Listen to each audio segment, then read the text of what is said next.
سیر و صحت کے لیے آپ نے بہت سارے ممالک میں آپ نے دنیا میں جا کے آپ نے علم حاصل کیا اور بڑے بڑے بزرگوں کے پاس آپ پہنچے. شام، عراق،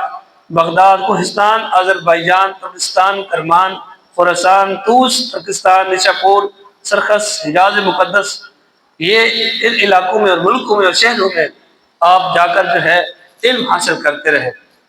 اور علم حاصل کرنے کے بعد پھر جو ہے لاہور آپ داتا صاحب علیہ رحمت جو ہے وہ تشریف لائے، اور جہاں آپ کا جو ہے وہ مزار شریف ہے، اور یہاں آ کر آپ نے اپنی خانقاہ کو تعمیر کیا اور مسجد کی بنیاد رکھی. جب مسجد کی بنیاد رکھی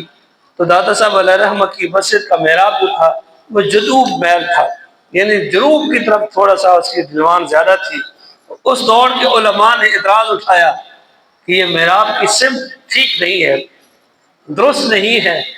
آپ اپنے مسجد کا محراب کو کیا کریں، ٹھیک کریں.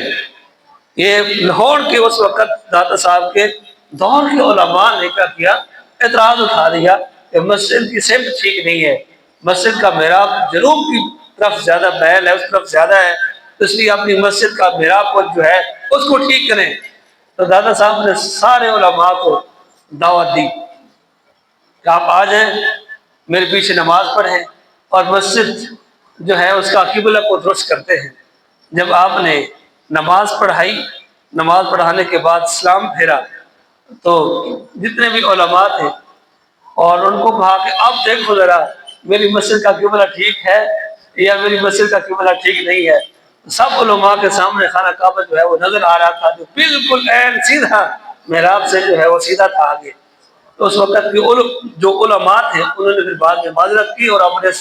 جو اعتراض تھا اس کے اوپر جو ہے وہ نادم ہوئے کہ ہم نے ایسا جو ہے وہ اعتراض اٹھا دیا. وہ ایک بہت بڑے اللہ کے ولی بھی تھے